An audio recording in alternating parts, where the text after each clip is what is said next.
కాకినాడ జిల్లా తునిలో టీడీపీ గుండాలు రెచ్చిపోయారు. తుని మున్సిపల్ వైస్ చైర్మన్ 2 ఎన్నికలను అడ్డుకున్నారు. మున్సిపల్ చైర్మన్ సుధాబాలు వైఎస్ఆర్సీపీ కౌన్సిలర్లను లోపలికి వెళ్లనివ్వలేదు. పోలీసులకు కూడా ప్రజాస్వామ్యాన్ని ఖూనీ చేస్తున్న పచ్చ గుండాలకే సపోర్ట్ చేస్తున్నారు. మున్సిపల్ చైర్మన్ సుధాబాలు ఇంటి వద్ద పచ్చ మూకలు గుమిగూడాయి. కౌన్సిలర్లు బయటకు రాకుండా అడ్డుకుంటున్నారు టీడీపీ గుండాలు. అక్కడికి వచ్చిన మాజీ మంత్రి దాడిశెట్టి రాజాను కూడా అడ్డుకున్నారు. ఇంత అరాచకం జరుగుతున్నా చోద్యం చూస్తూ తిరిగి వైఎస్ఆర్సీపీ నేతలనే అక్రమంగా అరెస్ట్ చేశారు.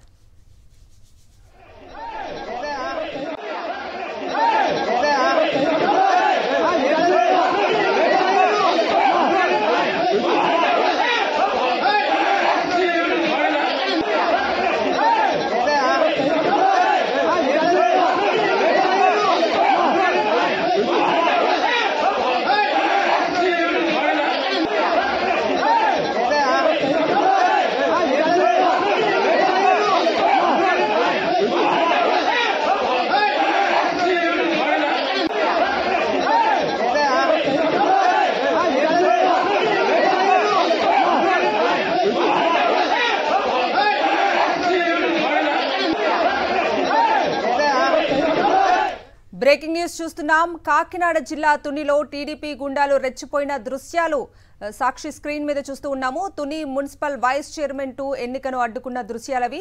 మున్సిపల్ చైర్మన్ సుధాబాలు వైఎస్ఆర్సీపీ కౌన్సిలర్లను లోపలికి వెళ్లటివ్వటం లేదు. పోలీసులకు కూడా ప్రజాస్వామ్యాన్ని ఖూనీ చేస్తున్న పచ్చ గుండాలకే సపోర్ట్ చేస్తున్నారు. మున్సిపల్ చైర్మన్ సుధాబాలు ఇంటి వద్ద పచ్చ మూకలు గుమిగూడాయి. కౌన్సిలర్లు బయటకు రాకుండా అడ్డుకుంటున్నారు టీడీపీ గుండాలు. అక్కడికి వచ్చిన మాజీ మంత్రి దాడిశెట్టి రాజాను కూడా అడ్డుకున్నారు. ఇంత అరాచకం జరుగుతున్నా చోద్యం చూస్తూ తిరిగి వైఎస్ఆర్సీపీ నేతలనే అక్రమంగా అరెస్ట్ చేశారు.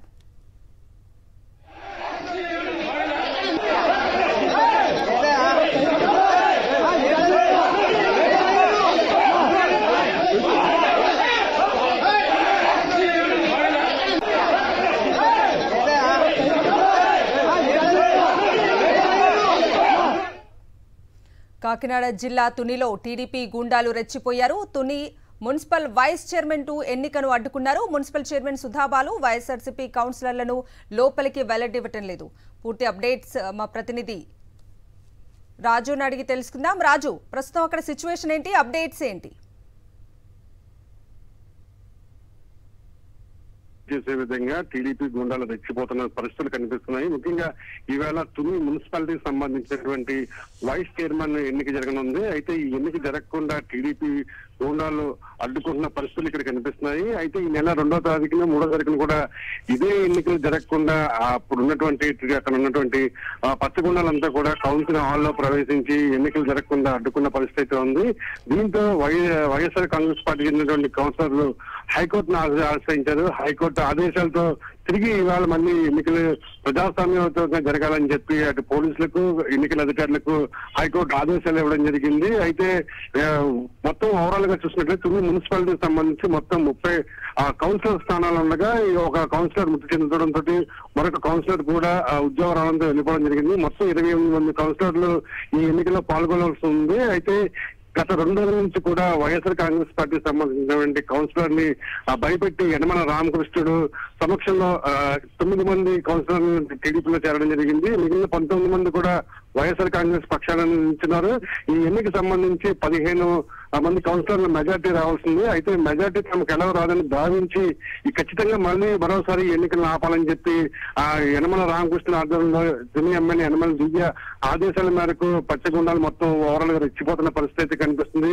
ఉదయం నుంచి కూడా ఎన్నికల్లో పాల్గొనేందుకు ఎవరైతే తుని మున్సిపాలిటీకి సంబంధించినటువంటి ఏలూరు సుధాబాలు ఉన్నారో ఆమె ఇంటి నుంచి కౌన్సిలర్లంతా బయలుదేరి వెళ్తుండగా ఒక్కసారిగా పచ్చిగా గూండాలంతా కూడా మూకుమ్మడిగా అక్కడ రావడం జరిగింది. వారిని మున్సిపల్ కార్యాలయంకి వెళ్ళకోకుండా అడ్డుకున్నారు.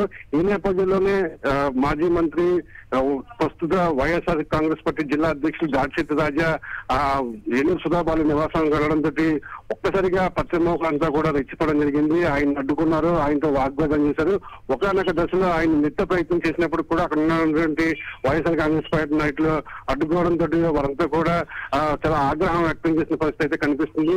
మొత్తం చూసినట్టయితే సెక్షన్ 163/2 సెక్షన్ జిల్లా కలెక్టర్ అమలు చేశారు. కేవలం పెద్దాపురం సబ్ డివిజన్ పరిధిలో ఈ తునిలో ఉదయం 6 గంటల నుంచి కూడా సాయంత్రం 6 గంటల వరకు కూడా ఈ సెక్షన్ అమల్లో ఉంటుంది.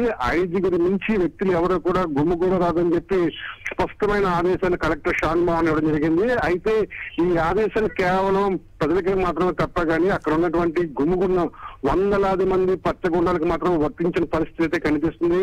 ఎక్కడ కూడా పోలీసులు కేవలం ప్రేక్షకు మాత్రం పాత్రకి పరిమితమయ్యారు. జరిగిందంతా చోద్యం చూస్తున్నారు. వైఎస్ఆర్ కాంగ్రెస్ పార్టీకి సంబంధించినటువంటి నాయకులను అక్రమంగా అరెస్ట్ చేసిన పరిస్థితులు తుని కనిపిస్తున్నాయి. ప్రధానంగా ఎవరైతే తుని మున్సిపాలిటీకి సంబంధించినటువంటి సుధాబాలు భర్త ఏలూరు బాలునితో పాటుగా తొండంగి మండలం సంబంధించినటువంటి గంగబాబు, అదేవిధంగా తుని ఎస్సీసెల్ అధ్యక్షుడైనటువంటి చింతా సింగ్ తో పాటుగా 3 వైఎస్ఆర్ కాంగ్రెస్ పార్టీకి సంబంధించిన కౌన్సిలర్ భర్తలను కూడా అక్రమంగా అరెస్ట్ చేసి తుని టౌన్ పోలీస్ స్టేషన్ తరలించడం జరిగింది. ఓవరాల్ గా చూస్తే ప్రజాస్వామ్యం కూలీ చేసే విధంగా వ్యవస్థలు ఇక్కడ నడుస్తున్నాయన్నది స్పష్టమవుతుంది. ఎందుకంటే సెక్షన్ 163 అమలు చేస్తున్నప్పుడు కూడా గుంపులుగా ఉండాలని చెప్పి కలెక్టర్ ఆదేశం ఇచ్చినప్పుడు కూడా కేవలం ఆ పశ్చిమ గుండాలకు మాత్రం అవి వర్తించిన పరిస్థితి ఇక్కడ స్పష్టంగా కనిపిస్తుంది. యనమల రామకృష్ణ డైరెక్షన్ లో తుని ఎమ్మెల్యే యనమల దివ్య డైరెక్షన్ లో పోలీసు వ్యవస్థ అంతా కూడా ఇక్కడ పనిచేస్తూ టీడీపీకి కొమ్ము కాసే ప్రయత్నాలు చేస్తున్నట్టు కూడా స్పష్టంగా అర్థమవుతుంది. వీరికి ప్రజాస్వామ్యవాదులని ఒక ముద్ర కూడా టీడీపీ వేయడం జరిగింది.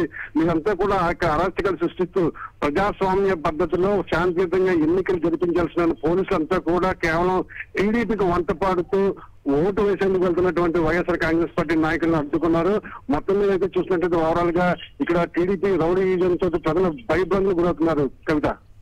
రాజు, ప్రజాస్వామ్యయుతంగా జరగాల్సిన ఎన్నికను అడ్డుకొని వైఎస్ఆర్సీపీ కౌన్సిలర్లను ఓటింగ్ లో పాల్గొనకుండా అడ్డుకుంటున్న దృశ్యాలు మనకు స్క్రీన్ మీద చాలా క్లియర్ గా కనిపిస్తూ ఉన్నాయి. ఇంత జరుగుతున్నా పోలీసులు పట్టించుకోకపోవటం పట్ల వైఎస్ఆర్సీపీ కౌన్సిలర్స్ ఏమంటున్నారు? దీని మీద వైఎస్ఆర్సీపీ ఎలా ముందుకెళ్లబోతుంది? ఫిర్యాదు ఏమైనా చేసే అవకాశం ఉందా?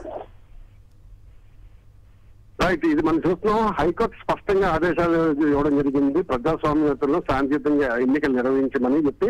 కాకపోతే క్షేత్రస్థాయి వచ్చేసరికి మాత్రం ఎన్నికలను ప్రశాంతంగా నిర్వహించాల్సినటువంటి అధికారులు ఎవరైతే ఉన్నారో అటు మున్సిపల్ శాఖకు సంబంధించిన అధికారులు కానీ లేదంటే పోలీసులు కానీ పూర్తిగా టీడీపీకే సహకారం అందిస్తున్నారు. ఎందుకంటే మెజారిటీ టీడీపీకి లేదు.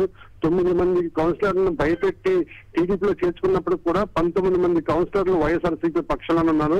2021లో తుని మున్సిపాలిటీకి సంబంధించినటువంటి 30 కౌన్సిలర్ స్థానాలకు ఎన్నికలు జరిగితే 30 కౌన్సిల్ స్థానాలు కూడా వైఎస్ఆర్ కాంగ్రెస్ పార్టీకి రావడం జరిగింది. ఇది ఒక్క సీటు కూడా టీడీపీకి రాలేదు. అయితే ప్రస్తుతం అయితే ఈ ఎన్నికల్లో మేము గెలవాలని చెప్పి ఒక టీడీపీ పట్టుబడిన పరిస్థితి ఉంది. వైస్ చైర్మన్ మేము కైవసం చేసుకోవాలని చెప్పి దీంతో ఎవరైతే మాజీ ఎమ్మెల్యేగా తునికి సంబంధించి గతంలో పనిచేశారో రాజా అశోక్ బాబుకి ఈ కౌన్సిలర్ బెదిరించి టీడీపీలో చేర్చుకోవాలని చెప్పి ఆదేశాలు ఇవ్వడంతో గత కొద్ది రోజులుగా కౌన్సిలర్లు బెదిరించి 9 మందిని యనమల సమక్షంలో టీడీపీలో చేర్చుకోవడం జరిగింది. మిగతా వారిని కూడా బెదిరించే క్రమంలో వారంతా కూడా వైఎస్ఆర్ కాంగ్రెస్ పార్టీకి లైన్ లో ఉండండి రాజు.